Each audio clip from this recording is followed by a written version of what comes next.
Well, my father, uh, one of the things that he did that I think is rather amazing is that he was on a farm. That one of the key peoples that would keep these farms going is a blacksmith. You don't even have blacksmiths anymore, hardly, nowadays. Something doesn't work, you throw it away and replace it with something new. Equipment has changed. Everything's changed. It's all new. It's a whole different world. But the blacksmith, because the equipment that they used just had to be, they'd break down, and you got to be able to weld, you got to be able to do this, do that, and there's some things that you can't do yourself. You got to have the blacksmith. The blacksmith will either come to you or you'll take it to him. But my dad got the idea that he was going to create a potato combine. Now, what I mean by that is the way it worked in eastern Idaho, the state that's noted for its potatoes, it's russet potatoes. Because a russet potato is a very mild tasting potato. It blends with anything practically, but it has a little more of a fluff to it. So it's the best baking potato there is. And my dad maintained that instead of having a potato digger that would go like this down the row, digging the potatoes, up would come the potatoes, vines, clods, and everything else, then it'd fall off the back of the potato digger.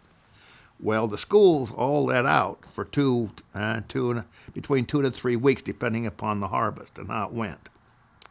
They just closed schools down. Boy, they were all out there. These kids were all picking potatoes. The farmers had to have them pick the potatoes. They put the potatoes into a basket, and you always work with 2 people. And so you got 2 baskets. One would hold the sack. The other one would pour the potatoes in the sack. Bang. Then you go to the next sack, and the next sack, the next sack. And at the end of the day, they'd add it all up, how many sacks that you filled, and you got paid per sack. Well, Dad said, here you are. You're dependent upon, if you can't get these kids, or if something happens, you don't have enough kids to get these potatoes picked up, they're going to freeze, and you're going to lose your crop, and you're going to go broke. So Dad got the idea, I'm going to make a combine. So you got your 2 rows going like that. So the potatoes would come up. And then there would be a little tiny conveyor belt, which is not a belt, but it's a chains, so that the clods and all that, when the dirt would all fall through the chains, go across the side.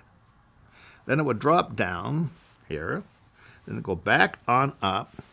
My dad would be right there. He'd take a sack, boom, have a lever here, he'd hit it, and this row right here would take the potatoes up and drop them into the sack. Then he'd take us off, lift the sack up, sometimes lift it and put that sack onto a wagon or drop it to the ground, one of the 2. We put them on wagons. This took strength from sunup to sundown, moving that fast, and you had to keep that machine going. My job was being on that back row. So here they come over and have all these vines. I had to get every vine that came off my row. Then there'd be another kid who yank him off the other row. I was in the critical point, so if he missed some, I got him. So I get him off my row plus what he missed. And big clods, boom, pull him off. So he got an idea of how to build this. And this was new, hadn't been done. So he spent the winter in the blacksmith shop. He created that. He built that. And then we got to try it out. And we were all excited. And he was excited. And there were people there from the press to see this thing. And so it worked. Now, the problem with it was that there was only one Merland Snarr. How many men are strong enough to be in that position right there that could take those potato sacks and to move that fast and lift them and put them where they had to go and keep that thing going. How many men were strong enough to do that? And that was its flaw. With us, it was perfect. Now, they built quite a few. A few of them got out there. But they finally eliminated that position. And while they did that was to take and move the potatoes and just drop them into a truck bed. To go from the ground up into a truck.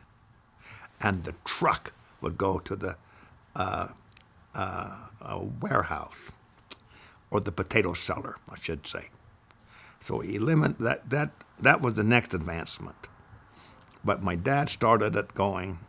I have a little article on him back there, and where he appeared in a national magazine on farmers, and with his pictures and a little article on it, and blah, blah, blah. But that was something. So he was innovative.